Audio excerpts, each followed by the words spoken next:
You sound great. We're recording. It's on. We did it. Welcome to we haven't done it yet. Well, we're doing it now. Okay, good. Well, welcome to the Trying to Be Better podcast with Joel and Steve. We are really, really jazzed tonight. We have a fantastic guest. Before we introduce our amazing guest, I just want to say that I'm really excited to be here for a lot of reasons. My wife got the jab today. I am getting the jab tomorrow. That's hopeful, exciting stuff. I'm very excited about that. And if you want to email the show, it's ttbbpodcast@gmail.com. Oh, did I get it? Did it? You got it, Joel. And the Instagram handle is Trying to Be Better Podcast. Please find us on there. I think when I have more time, I'm thinking I will start a Facebook account for the podcast. I just have not done that yet. So look for that. Please reach out and connect with us, ask us questions, or give us fan mail, or criticize us like some of you like to do. We love that. Sure. So yeah, that's all the housekeeping I got, Steve. Okay, I don't really have anything. I think I did it all. I think it's what's that? I think I did it all. Usually we hand it off. Yeah. No, you nailed it, man. Killed it. So tonight we have a very special guest, and this young man was on our list of like our dream list of Lincoln community folks that we would love to talk to and get his story, his experience, his art, his work out into the world, as even if the dozens of people that listen to us, if a few more people could get to know Jazari Kual a little bit better, we're doing a good thing. And Jazari is a lot of things, but one thing that I experienced is that Jazari, he is a gonzo journalist, a social media journalist. He is an artist. He is a filmmaker, videographer, photographer, also sort of a community leader, and doing a lot of really cool work with the community. So will you please give a big Trying to Be Better podcast welcome to Jazari Kual. Hi, Jazari. Hello. How are you, man? Hi, guys. I'm doing great. So excited to be here and talk to you guys. It's been a while since I've been on a podcast. Well, I have a couple, but been on somebody else's podcast. Mm-hmm. So it's been, the last time I was on one was last summer. So nice. Excited to be here. Thank you guys for inviting me on. Sure. Yeah, we're really lucky to have you. I'm really cool. I'm really grateful that you took the time because like I follow you on Facebook and Instagram and stuff, and you've sort of curated your own sort of social media show where you, like the other day, you were talking to somebody in Omaha and somebody in Lincoln about like tenants' rights. Am I getting that correct? Yeah. So we had the Omaha Tenants Assistance which is a tenant assistance group in Omaha, and then the Lincoln Tenant Assistance Project also came on to talk about like the evictions that were happening, because they're advocate groups for people facing evictions, and they try to help people combat that stuff. So we had them on, which was really cool. How prevalent a problem is that in Lincoln and Omaha? Like, how do you have any sort of soft numbers? Just to hit you with a fact question right off the bat. Well, okay. So when they said the worst day, I can give you kind of a rough estimate. They would say like maybe 20 to 30 evictions a week. Is that Lincoln or Omaha? Or a month, between Lincoln and Omaha. Okay. Right. But I think they said that there was one time it was so bad when everything lapsed as far as like the government protections and the moratorium, and there was like 100 in a day. That hurts. Isn't that crazy? It is crazy.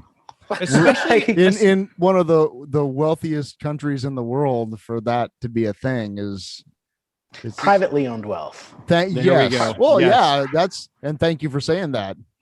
That's I'm not as one of the privately wealthy countries in the world. I'm going to add that tag from now on, and to say that there was even any like eviction protection at all, and that has lapsed even in Lincoln and Omaha during a pandemic where it's a public safety and health issue for folks to have a place to stay where they aren't spreading a virus that is burning out of control.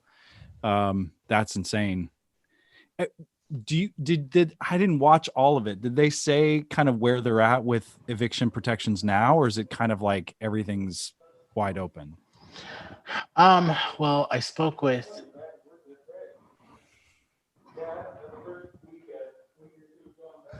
sorry, I think that's one of my friends in another office. Yes. No worries. So that's just really odd. No, so I remember I spoke with Senator Moorfeld, who introduced a piece of legislation to have kind of a blanket eviction moratorium. Mm-hmm.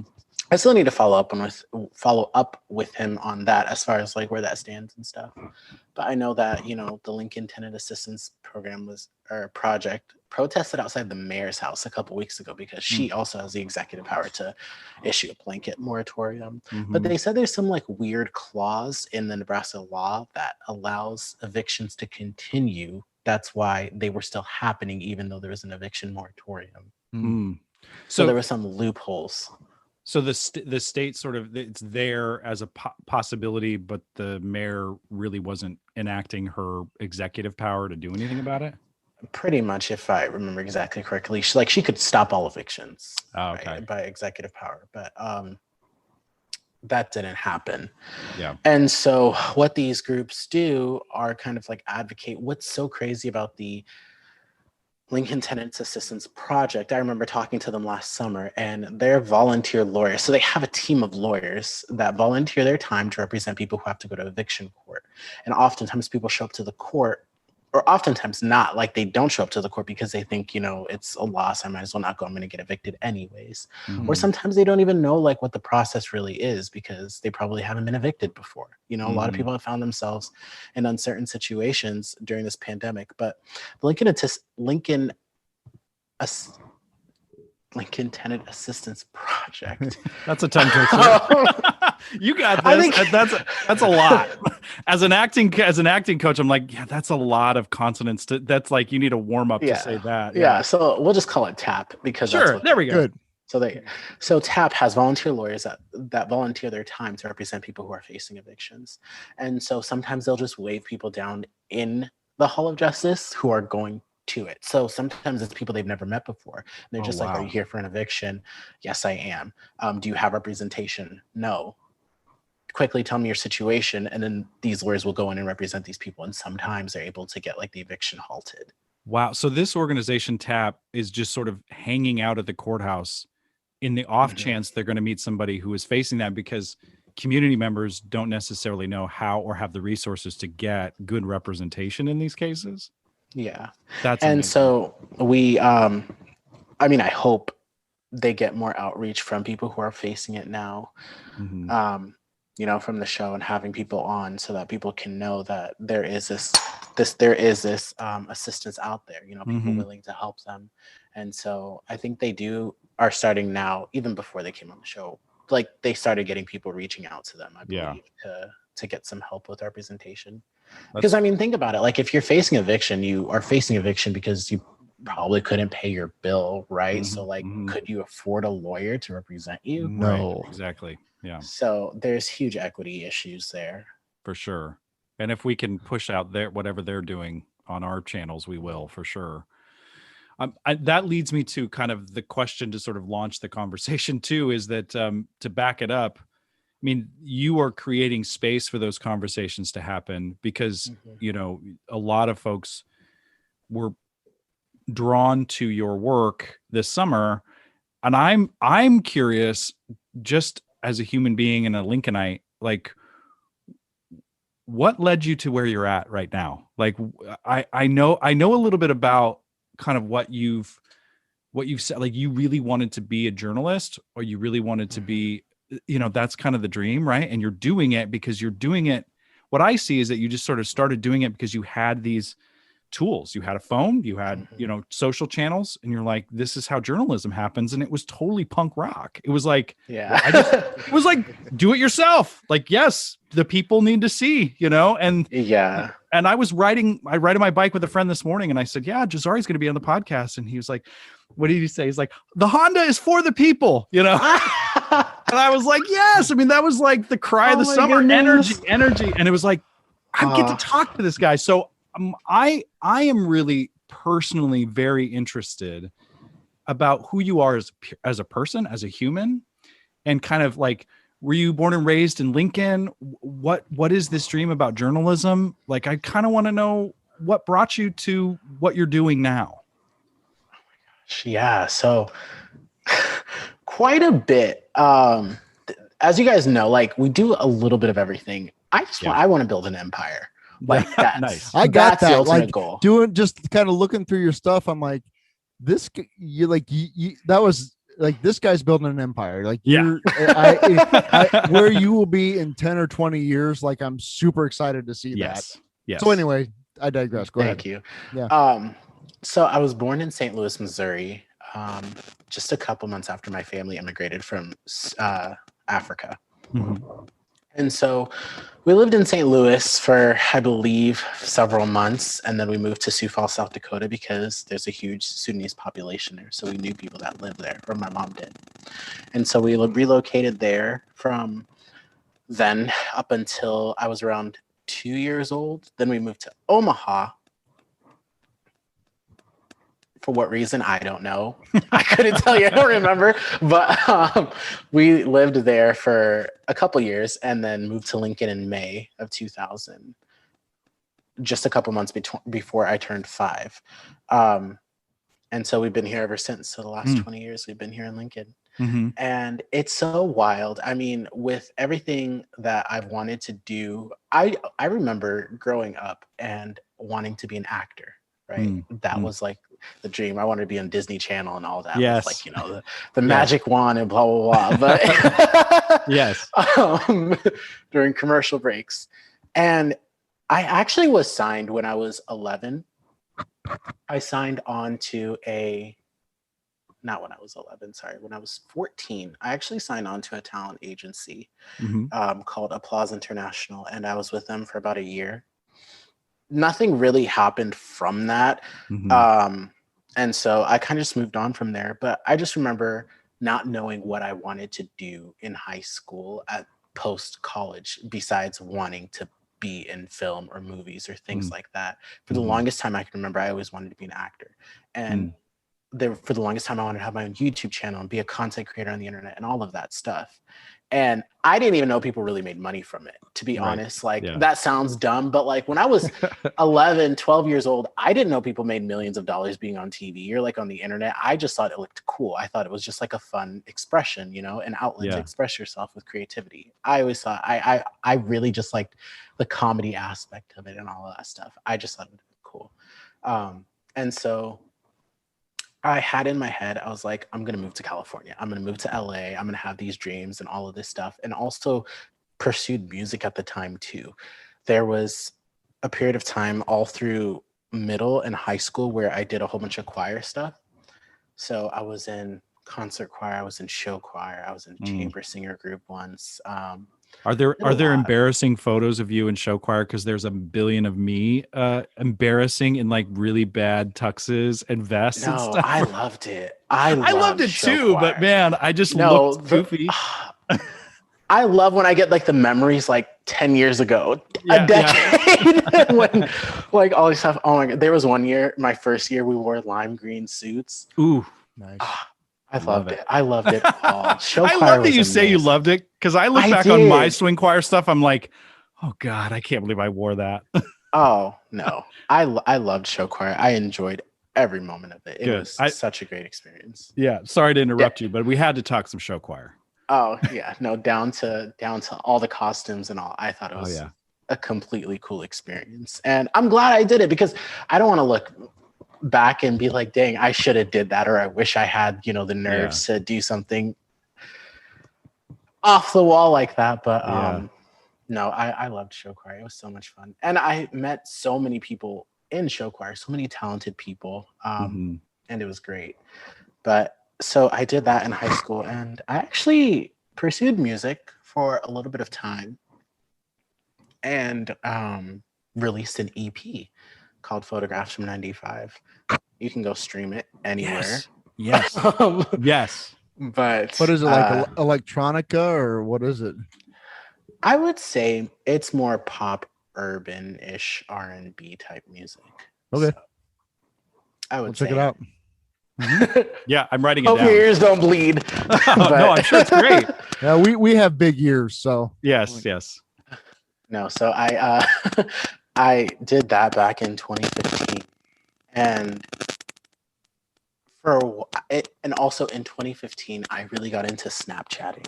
Right, Yes. I was such a huge Snapchatter, and it was crazy because it almost became an addiction. I just loved making like these short videos. They were funny and stuff, and built a little bit of a following on that. Nowhere near like what it is now, but Snapchat was so much fun, and now every day I get like a Snapchat memory, like, oh, from 3 years ago, 4 years ago, you have a memory from this day.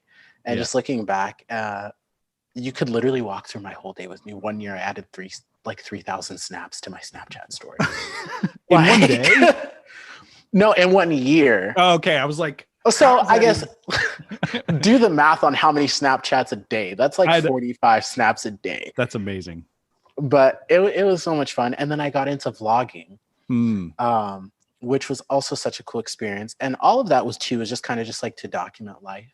Mm-hmm. And I remember when I first started vlogging, like seriously back in 2019, a couple years ago, I would, bring it around my family and we'd like hang out and do stuff. And it was weird at first because they were just like, this is awkward. So you just like walk around with a camera. And I'm like, yeah, like why not? Like, what difference is it from like when I was like Snapchatting? And then they really got used to it. So then to the point where when I didn't have my camera, it was odd. Yeah. So like my friends and family really got into it, and it was always fun to kind of like watch the videos and stuff like that.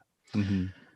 And so I did that, and then for a couple of years, and then I got into making really cinematic videos, and that's where like the videography and stuff took it to like a whole new level as far as like learning how to color grade, learning sound design, and all that stuff. And everything I do was self-taught. So like I never took like a specific course or crash course or elective on how to do this or how to take photos or how to use Adobe Lightroom or Final Cut Pro or iMovie or what have you.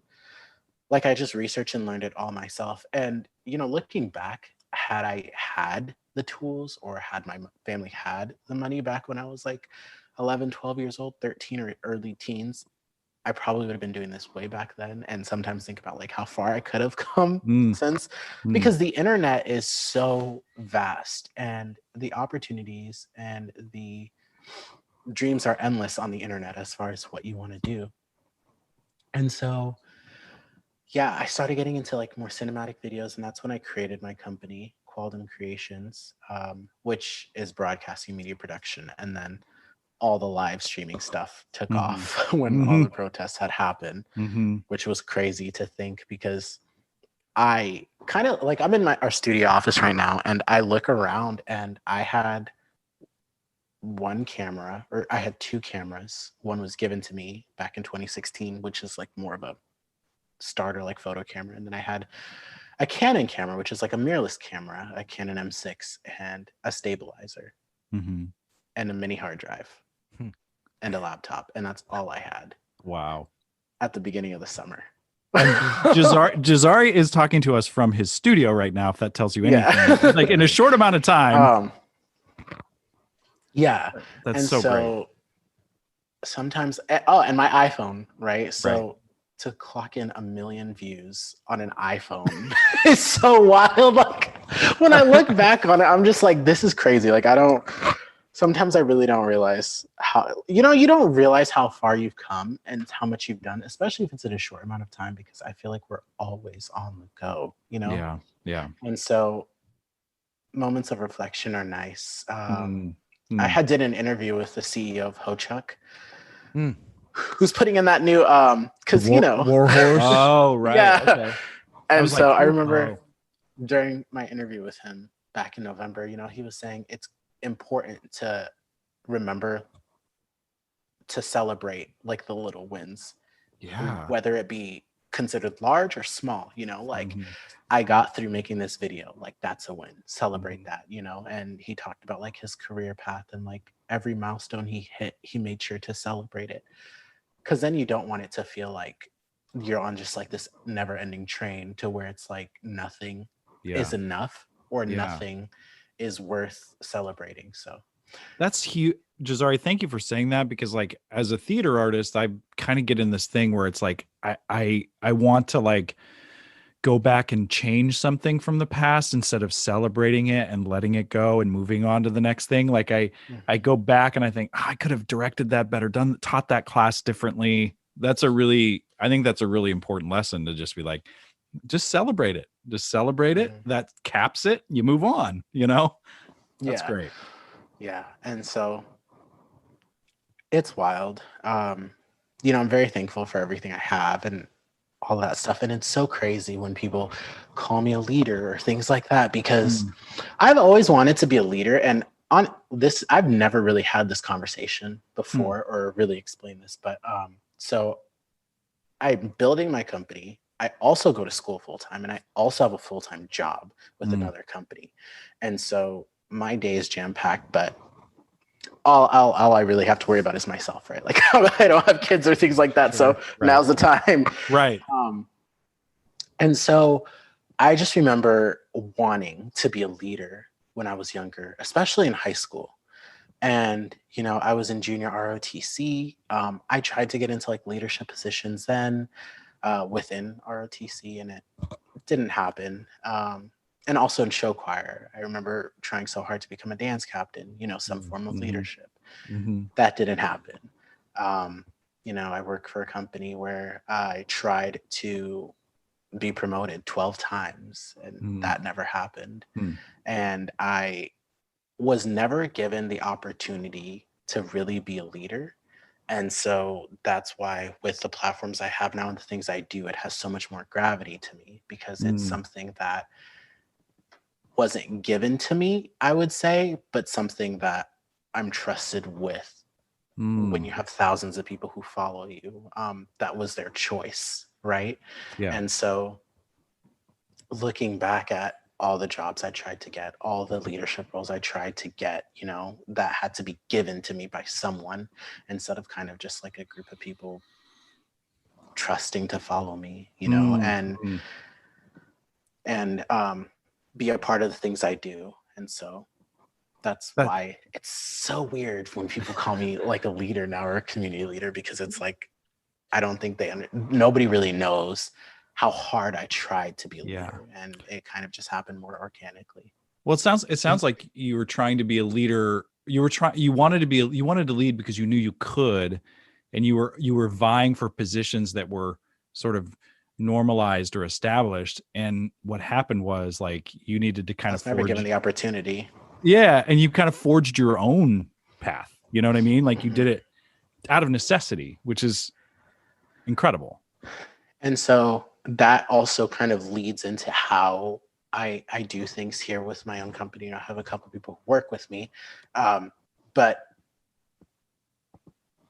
when you talk about like changing a system, right? And I this has come so much more into play with all the protests and things like that, as far as like the push for racial equality and racial justice, not just in the government or things like that, but also in just like the workplace, everyday Mhm. jobs, whether it be a huge corporate company or like a chain food restaurant, wanting racial equity all across the board. Um, I thought to myself, it's so hard. I don't want to get into a system and change it as far as like workplace.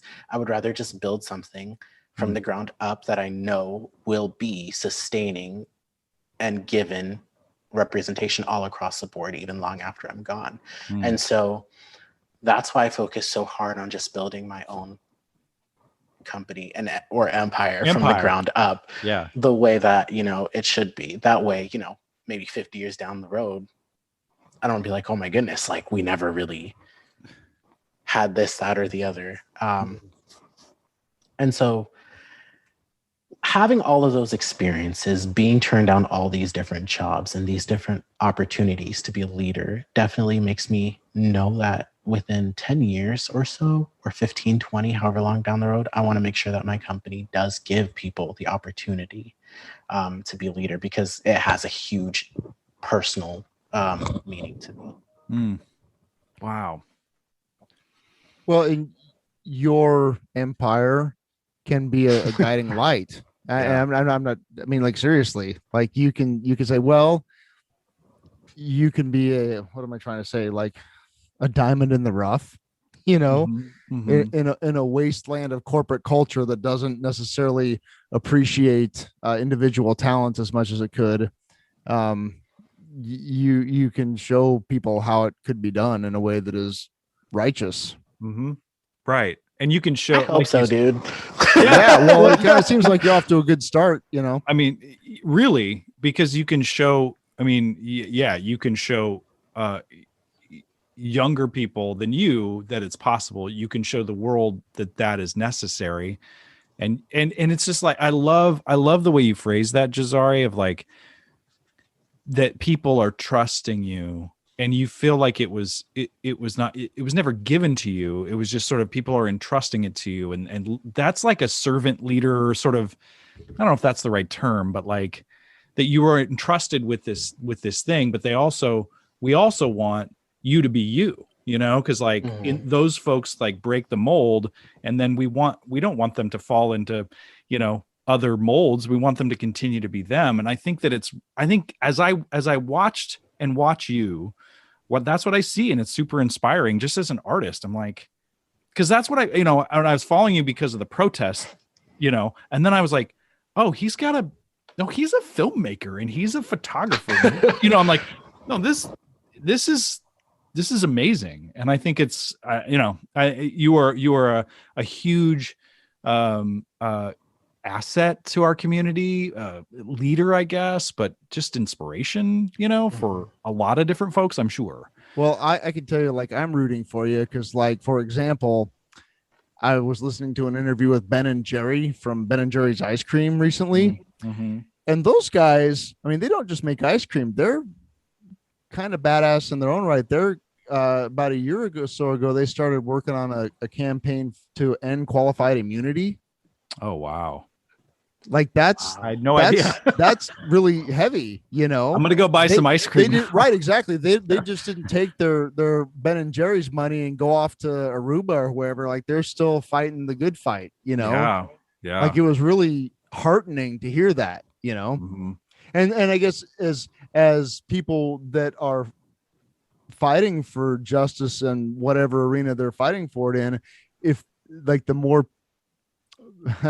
the bigger you get, the more power you have to do that. Yeah. And I also too kind of just, it's like you said, the bigger you are, the more power you have to do it. But there's also a lot of times where people stray from, their home roots, I guess you could say. Sometimes the bigger people get, the more they forget where they started or where they came from, and I've seen that a lot. So for instance, like if somebody asks me to share something like a fundraiser or something like that, I always do, because I remember being in the position where asking somebody else, like a local content creator. And I mean, like, it's happened with people I know who are, pretty big in the media world, who kind of just like ignore you and just, be like, no thanks, or leave you on scene. Oh my gosh, nothing grinds my gears rather than scene. And I realize sometimes I leave people on scene, but I always reply. I mentally reply in the moment, and I always reply back. But and it's important to me too to use what I have for the greater good, right? So like, I could have been at that protest getting vlog footage to go viral, right? Like, oh my gosh, look at these people looting and all this stuff. But I used it in a sense to be able to give people information, to formulate their own opinions and things. Because I saw that a lot, last summer with different YouTubers, especially huge ones. Like, they were using the looting and the rioting and all that stuff as just like, footage to try to go viral for whatever personal gain. And I didn't make a penny really from as far as like AdSense, like some people do on, views and things like that. None Well, that at was the all. thing that I saw of your coverage, is that there was an integrity to it Yeah. Mhm. Yeah. that maybe was Yeah. lacking in other places. Yeah.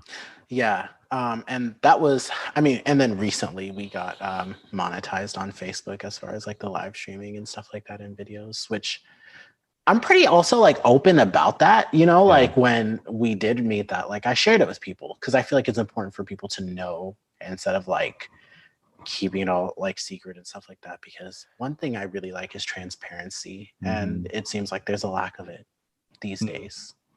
And so it's important to be transparent and let people know where you are and stuff like that. Because a lot of the things I have and how far I've come is because of those people. So why hide anything from them? Because it's like there's a reason why it's happened. And there's no, and why would you, like, as an artist, journalist, filmmaker, social media I don't even know if influence is the right word, but like a personality, like that's your work, like that's your work, and everybody deserves to get paid for their work, like that's a channel.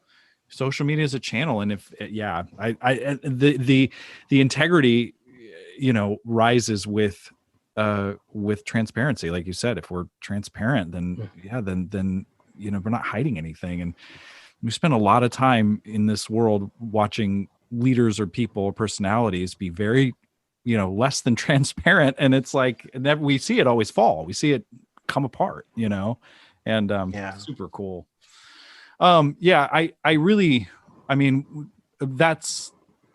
really glad to hear your sort of your pathway to this. And there's so many things that I got to witness. I participated in some of the protests. What I got to witness one time with the leaders of that movement that you covered so clearly was one thing, and I mentioned this on the podcast a while ago, was like we got to see this large group of people realize and move out from downtown, and then they were walking down South Street toward the hospital. They realized they probably shouldn't block the entryway to the hospital. So we watched you and all these leaders sort of figure out how to crowd control in real time. And it was like, and you and those, the Black leaders movement here in Lincoln, I was just like, not to abdicate any responsibility, but I'm like, these folks ought to be leading this community. And I just appreciate you covering that with that integrity, because I got to see like, there's something about what's going on in Lincoln right now that is important, special, and needs to be covered. And you covered it so perfectly. It was just, I'm just like, I can't stop gushing about that. I'm sorry, I'm getting a little fanboy here, but so no, like what is next for Jazari? What's the next step for the empire? What are you interested in doing? Like, what are your hopes and dreams for this company? Hopefully for our internet show to really take off. I think that's kind of like one of the number one focuses. We also have some upcoming things that we're working on. So, like we have weddings that we're going to be filming and photographing, producing some film, collaborating with other filmmakers and things like that for documentaries, which is cool. I probably can't talk about it just yet, but yeah, it'll be cool when it comes out. Right. And just all around just content creation. And so, yeah. I wanted to make a comment / observation, Jazari. I'm a information technology person by trade, manager, that sort of thing. I worked for the Lincoln Journal-Star for 3 years. I guess it would have been in the tens. And it was kind of as the financial rug was being pulled out from underneath like print media and local journalism. And I was kind of coming in at a time, and I was unfamiliar with that industry. But I learned quite a bit about it while I was there. And to watch, I guess you would say, mainstream local media be basically decimated by budget cuts and by a parent company whose fiduciary duty was to the stockholders and not necessarily to journalism. And so I got to watch kind of that get dismantled a little bit, to watch like a full editorial staff get reduced to about a fifth of what it was, to watch the local photographers, like the photography pool, get reduced to about a fifth, and how that affected local journalism, and to see how important local journalism is. And I had the thought, and this is, almost a decade ago now, that, it's the whole thing of out of chaos and disorder comes new order. Right. And I thought that, this era of this is ending. Right. For a lot of reasons. And I'm not entirely certain that that's a bad thing. And no disrespect to my former colleagues at the J-Star, because they really try really hard to make a good product within the confines of what they can do, but I had the thought that out of that, as that kind of crumbled, that there would be new sprouts coming up, because there's a need, there's a hunger for information. Right. And even like 25 years ago, print media would, like, if you wanted to know what the weather was going to be, it was either the new 10 o'clock news or the newspaper. If you want to know what the school lunch was going to be, it was going to be in the newspaper. If you wanted to know what was going on at the city county building, it was in the newspaper. If you wanted to know what was happening in sports, it was in the newspaper or on 1011. Right. And that's all obviously changed and become very splintered and fractured, and I'm not sure that's a bad thing. Right. And so you and what you have done in the last few years are exactly what I was hoping would happen back then. Right. Because as I was watching this, and I wasn't involved in the editorial side of things. I was involved in the ones and zeros side of things. Right. But I touched all of those areas. Right. Like getting 50,000 newspapers printed every day and put on people's doorsteps. There's a lot of moving parts there. Right. And the website and all that. And so to watch that kind of just wind down, I thought something like there has to be a new thing. Right. And it will probably be smaller, and it'll be more independent. It will be more able to pinpoint and pivot and not be as constrained by things like the bottom line. Right. Or the shareholders. Like, how's this going to benefit the shareholders? How is this story going to benefit the shareholders? Right. Right. Yeah. It just that whole thing just makes me crazy. So as I've gotten introduced to you and your work, I thought, there it is. Yeah. Right. Yeah. Like we're a good that's hand. happening. Yeah. Yeah. And so that's it's really heartening. There's a lot of hope in what you do. Out of the old, come out of the ashes of the old comes the new thing. Right.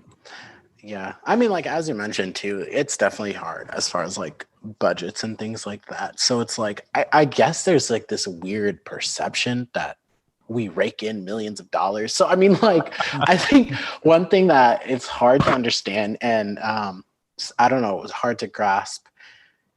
And for me too, it was at that point, like when you see someone right online who has so much engagement, or so many views or things like that, it's easy to think like, oh, that person's making a lot of money. I would say since we became monetized, we probably made like $40 off the live stream. Dead serious. So Right.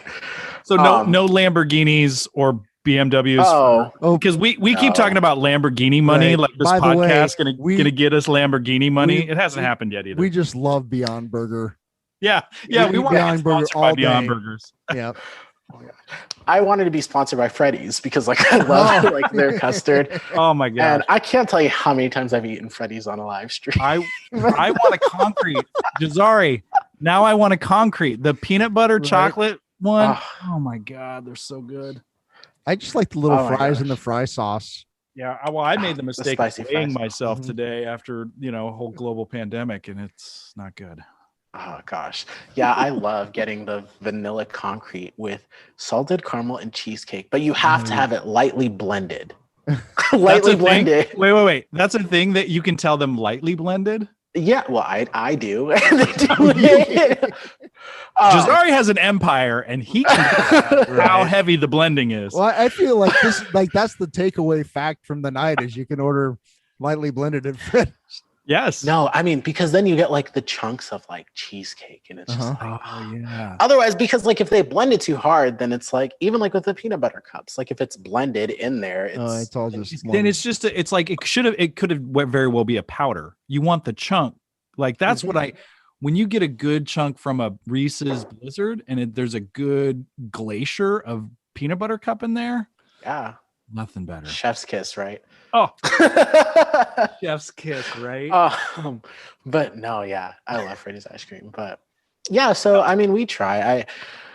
I have my friend Ross, who I met through all of this, who's pretty much like a wizard when it comes to like all of this like tech stuff, because I mean, like he figured out exactly all the live streaming stuff we needed for the internet show, like an A10 Mini Pro Blackmagic, wireless microphones, in-ear monitors, different monitors, like all of this stuff. And I'm just like, Ross, one day, once this takes off, I will buy you that dream Tesla you always talk about.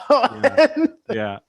Nice. Oh goodness. But yeah. I mean, it's that's the you know, learning how to use. I mean, that's the cool thing though too, is that like you're like you said, like you're mostly DIY. Like it's mostly, I mean, it reminds me of like, you know, punk rock or somebody just figuring it out. Like get in the van, do the things, get the turntables out. Let's have a show. Like let's DJ, let's, you know, get a guitar and a drums kit and have a, you know, that sort of spirit and tenacity is really great. And I'm really glad you're doing it. And I hope that Freddy's calls you. I hope that they call you and they say, we want to sponsor you and give you, you know, lightly blended custard concretes for life, dude. I can't.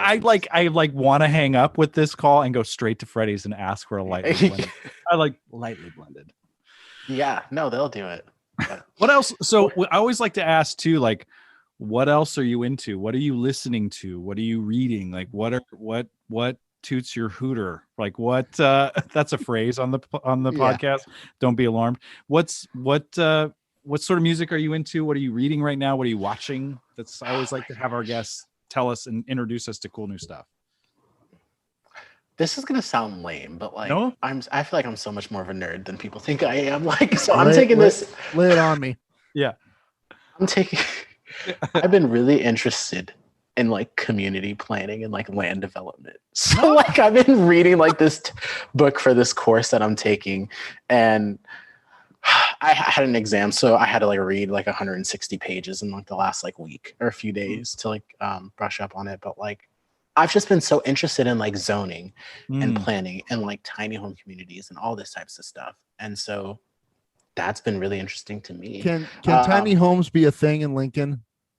Or is there is there a zoning thing against them, or can they be a thing? Well, me and some people, we've been kind of working on that and trying to figure out and like chatting with some members of city council and like how that would work. I know that Omaha just announced that they're going to be doing, Sienna Francis House, which is kind of like a hunger relief homeless shelter place over there in Omaha, that are going to be, if I read right, 30 tiny homes. They're making maybe like a little village. One of my dream goals is to eradicate homelessness completely in Lincoln. Like I don't want people to live on the streets, and we try our best with that, you know, like with the work that we do. It's really important for me also to be involved in a lot of like, not quite like exactly philanthropy, but just like community service type stuff. And so I'm in Leadership Lincoln, and one of our the team that I'm on, we have to create like a community project that's going to be taken over by a nonprofit once our year in Leadership Lincoln is over. And my team came up with the whole Freeges. I don't know if you guys saw that on Facebook. I saw this on Facebook, and what is this? Brought it up because I'm really curious, because there's like you know, neighborhood pantries, but this is something else. Yeah, right? this is something cutting edge, dude. Yeah, so it's a free. So that was awesome. But it's free, so it's a Freege. And so what it is like it's like the little food pantries. Like you just stock it up with things that people can use. So eggs, cheese, milk, butter, meat, frozen meat, because you know some of the mini fridges have like those little ice boxes in them. And yogurt, anything that, you know, people could have. And I'm not the best grocery shopper. So the other day was like my turn to go grocery shopping. Yeah. And so I'm just like, you know, and I'm a pescatarian. So I was just like, you know, I really don't know what people like Mm-hmm. eat, because I've been a vegetarian like that for the last like 5 years now. Like, I guess I forgot. And so just like I got a whole bunch of random stuff, and I stocked up the fridge or the fridge, and the next day it was all gone. Like all gone. Where is that located? It's right off of 42nd and J. So 612 South 42nd Street, right off Randolph. Yeah, okay. And so what is like 2 blocks north off of 42nd and Randolph. And so you get like power from a house or something? Yeah, so it's right next to a food pantry. So the person who owns that house is very gracious in letting us put it there next to their food pantry. Yeah, that's awesome. So we want to have those around town, but it puts into perspective the need that's there. You know what I mean? Like, and this is in a neighborhood, 42nd and J. That's a pretty good neighborhood where you wouldn't expect it. You know, it's not like some other areas that are more, you know, underserved or have a population that's disenfranchised. So to see the fridge having to be restocked 2, maybe even 3 times a day, in an area like that puts into perspective, like, is it really as good as we think it is in Lincoln or not? For almost a decade, I served on a committee that's underneath a large how do I say this, fundraising organization. I don't want to get into too many details, but I saw a lot of numbers about the committee I was on, dealt specifically with youth poverty issues and things like homeless children and children living below the poverty line, and getting them food and getting them support. And the numbers are really staggering in Lincoln. It's very easy to kind of drive around and think Lincoln's great, there's no problems, but you know, about a fifth of the kids in this town are really struggling for one reason or another. And it's you know, I would come away from those meetings just thinking, oh my God, like unless you're like in the middle of it, you don't see it. Yeah. And so for people that are listening to the, I mean, I think I'm kind of preaching to the choir a little bit for most people that listen to our podcast, but what I'm thinking is that the fridge is an awesome idea, because I mean, like, I know that people need it, right? Even in the good neighborhoods, you know, right? And it's one of those things where you have dry goods that you could put out, but you don't think about all the things that needs refrigeration. What's the you started this project and you hope to hand it off to a nonprofit? Am I getting that right? Yeah. So how it works is you come up with a project in your cohort that is beneficial to the city and something that a nonprofit can take over after your time in leadership in Lincoln is over.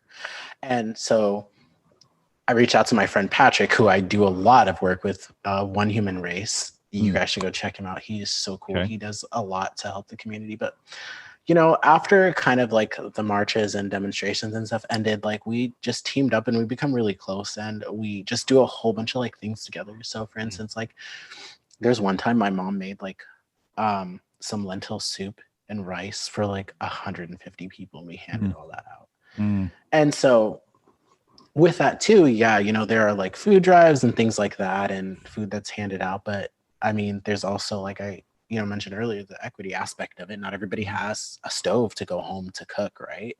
And so with temperatures dropping and it's freezing outside, like, some people might not even have like a hot meal, if maybe once or twice a week. And so we did that here in Lincoln a few times. We did it at Omaha once. And especially when it was freezing outside, when it was literally, you know, a couple weeks ago, it was 100 degrees cooler than what it is today. Insane. Crazy. We were like trying to get people off the streets and into like motel rooms and things like that. And, you know, Patrick has a good solid following. And so do I. And so what's his organization? One Human Race, a numerical One Human Race. So on Facebook, it's One Human Race LNK. But we team up and do a lot of things to give back to the community. And that's all his nonprofit is just doing community work and helping people in need. It doesn't matter your background, where you're from, who you are. If you need help, he's always there to help people. Wow. I am learning a lot about some new organizations right now, but like, how can our listeners, our dozens of listeners, we love you all. What are some simple ways that we can support the organizations that you're doing, that you're working on, that you're pushing, or just can you give us some nuggets of wisdom from your sort of can-do DIY, do-it-yourself life? Like I mean, what are some things that what are some organizations, things that we can simply do to make this community just a little bit better than it was? the most simple thing I would say is kind of just sharing these groups like on Yeah. social media to try to like spread the message, because I know, not everybody can volunteer their time, or if they don't have money, they volunteer their time, or if they don't have time to volunteer, they donate some funds, or like the least anybody can do is just share a social media post. And Right. that's how the message gets out there, and then it can reach audiences that can maybe support it in different ways, and so we definitely just encourage, just share the post. Also too, like when we are doing things to help people, as far as like handing out food or having drives and things like that, we try to make sure people are aware who it reaches, people who need it. So for instance, like there are often times where people will be like, oh, I didn't know this was happening, or I wish I knew this like before. And so we try to like push out everything we're doing. But it's gotten wild. People have reached out to me like on our pages, like personally, and have, privately asked for assistance, whether it be they can't pay their rent, or they don't have any food to eat, or their pipes are frozen, or their heat is out and they don't have anything. And so we go and help them. And so we do a lot to give back to the community, but it's such a wonderful experience, and it's very wholesome. It's very self-fulfilling. Yeah, it's the volunteering that I've done, it's like one of those things where if you take care of your community, it feels more like yours. It feels more, you take some sort of agency and ownership over taking care of your neighbors, and no matter who they are, it's like you have a sense of home. You continue to harvest that sense of home. And so, I just appreciate you saying that the very least people can do is click like and share these organizations. It's just a simple thing you're doing while you're sitting in front of the TV. And above and beyond that is donate, and above and beyond that is volunteer too. And yeah, I think there's a lot of volunteering we could all do. And we appreciate you reminding us of that, Jazari. Thank you. You're welcome. And then celebrate the little wins, and you can get your concretes lightly blended. Lightly blended. I'm so excited. Lightly blended. So how can people find you, Jazari? How can we get our huge list of followers to tune into what you're doing? They could follow on or look us up or look me up on every social media platform at Jazari Kual. It's literally all the same. Okay, that's pretty straightforward, man. Yeah, good. Well, I remember when I wanted to like pursue music, right? And somebody was like, so I was at a recording studio, and one guy that was there, he was like a photographer type person. He's like, so what's like your Instagram and like Snapchat and stuff? And my Snapchat is the only one that's different, but I don't use it that much anymore. But I told him, well, one is this and the other is this and the other is this. He's like, no, like you need to streamline it, make it all the same. And so back in like 2014 is when I like changed all of the handles to be the exact same. That was the day the empire started. That was the beginning of the empire. Yes. That was the day. That was the beginning of the empire, when I updated all the handles to say Jazari Kual. Joel, we need to update our handles. I know. We need to update. We got all kinds of stuff going on. I'll make sure to update the handles. Okay. And it's so unique. Well, my name too. It's like so unique that it's not already taken. Right. You don't have to worry about that.